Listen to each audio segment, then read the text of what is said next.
Cardi B is breathing fire on the cover of the March issue of Harper's Bazaar.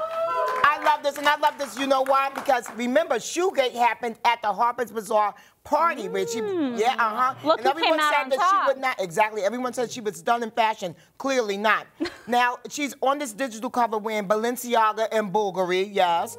The inside, she has on a gorgeous Vera Wang red gown, which I think is just so smashing, and she looks like a princess, and it's actually befitting, because she said, she feels like her life is a fairy tale and she's a princess. You go, Cardi B. I love these images, but inside she actually spoke about her and Offset's relationship. She said that it was, her decision, of course, to leave. But she said that Offset suggested marriage counseling, and she said, no counselor, no one could tell me what I want to do. Basically, I know what I want to do. What Kanye giveth, Kanye taketh away. At least when it comes to the $14 million gift he gave to his wife, Kim Kardashian.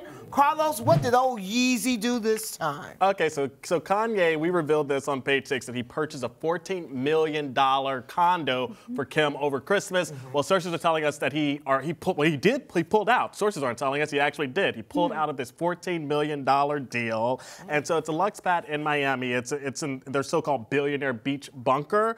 And it's in the 18th story Faena house. And so sources told us that Kim was not happy about the purchase, and so she made him pull out the deal. Wow. Now, here's the shocking part to me, young Carlos. It's a $600,000 deposit that he put down. Yep. Elizabeth, he loses it in totality. Now, baby, I know that that's not enough to buy a house in Calabasas, say, but where I'm from, you can buy several homes. So I'm pissed off they're losing that much money. Exactly, in New York City. You can buy 2 apartments in New York City, anywhere. With $600,000, you can buy something in the Queens and the Bronx. And that's great. Shout out to the Alabaros. Yeah, in many places in America, you can buy even more than that. That's but right. Here's the thing that Kanye West, here's what's interesting about it. He blamed the reversing his decision on leaks. He said people were leaking, and that's why he decided not to pull out. That's why he decided to pull out of the deal. But he can't really blame leaks, because if you were paying attention, Kanye was actually at the place with the paparazzi and the film crew. And so, but reps for Kanye, this is what they told us. They said none of those reasons mentioned for pulling out of the purchase are true. Kim loved it, but felt it was not private enough for them. Well, whatever the reasons, now they're out of $600,000. And I'm so pissed off about that. Kim may no longer have a $14 million condo, but she was flaunting some of her other assets last night that shall never go away, although they may drop. She hit the red carpet for the unofficial kickoff to New York Fashion Week. Woo! It was an amfAR Gala. Young Elizabeth was there. She wore a vintage Versace gown that looked like it was minutes away from a wardrobe malfunction.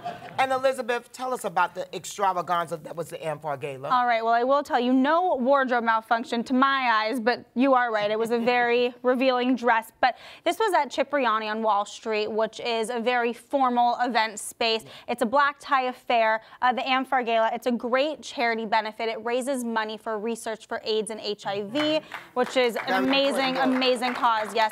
And there was a silent auction to raise money, and Heidi Klum, she was there, 'cause it's a fashion event, of course, and she helped to raise $140,000 on the stage, which is amazing. Very impressive. But since this is the unofficial kickoff to Fashion Week, we have to talk about fashion, and Heidi Klum looked amazing, okay? So, and look how cute she is there. Look at that. She looked incredible. I walked right by her. She was talking to Alessandra Ambrosio, and she's also rocking the cleavage, right? Yes. Heidi Klum. So, Kourtney Kardashian was also rocking cleavage. Okay. Her and Kim, they were kind of twinning and matching, not totally matching, but very similar Versace gowns with interesting cutouts up there.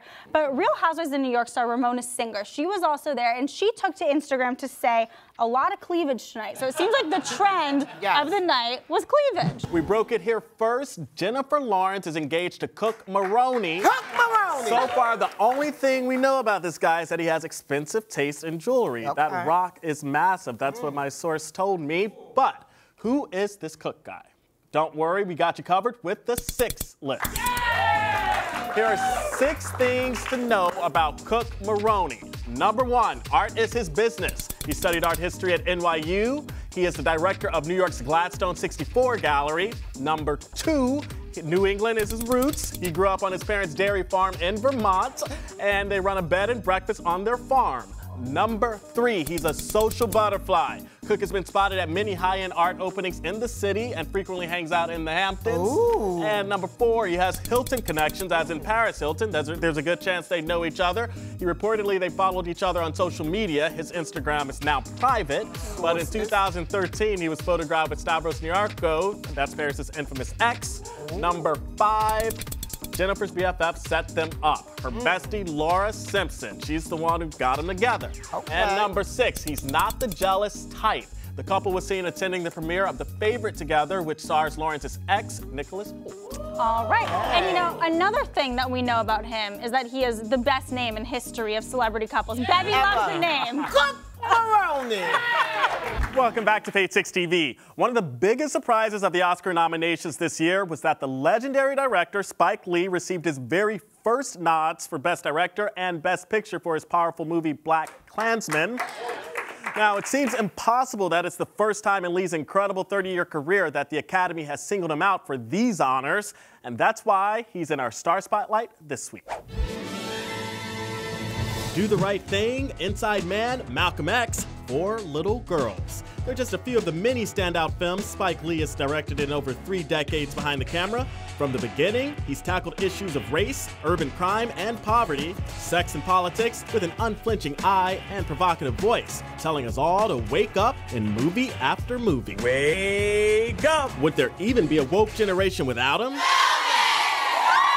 His creative output is staggering. He's made over 30 films in 30 years. He shot his first, She's Gotta Have It, for just $175,000. It earned $7 million at the box office, allowing him to launch his production company, 40 Acres and a Mule, and kick off his unrivaled career as an independent filmmaker. Do you see that right there? Spike Lee joint.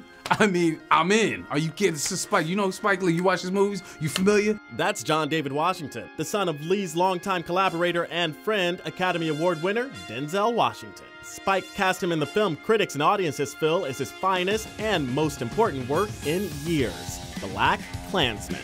Lee says he agreed to direct the movie when the screenwriter Jordan Peele, who won the Oscar for Get Out, made him the best 6-word pitch he's ever heard. Black man infiltrates Ku Klux Klan. Based on the true story of a Colorado Springs detective who finds his way into a local chapter of the KKK with the help of a white partner, BlacKkKlansman manages to be both dark comedy and searing racial commentary at the same time. Lee made his dreams for the film's impact clear when he was honored with the Grand Prix at Cannes in 2018.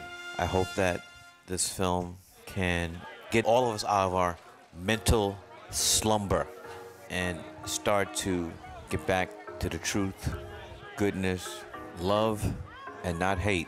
If his passion for filmmaking has any rival, it's his family. His wife of 25 years, Tanya, and his 2 children, daughter Satchel and son Jackson. They surrounded him the morning he got the news that he'd been nominated for the first time for the Best Director and Best Picture Oscar for BlacKkKlansman, and had this priceless reaction. And in case anyone doubts that this gifted 62-year-old filmmaker is playing the long game, as Time Magazine recently put it, he's got news for us all. As my wife Tanya told me today, baby, you're just getting started. I love that. I love that. He's a real family man, and I love his wife, Tanya, and they are really, truly partners in life and in work. Yeah, you can tell that this is a very important moment a very happy moment for Spike Lee, too. I don't think I've ever seen him this happy. He's so serious usually, and it's like he's just giddy, and it's really amazing. Yeah. But you know, he is throwing a blog party June 30th to commemorate the 30-year anniversary of Do the Right Thing.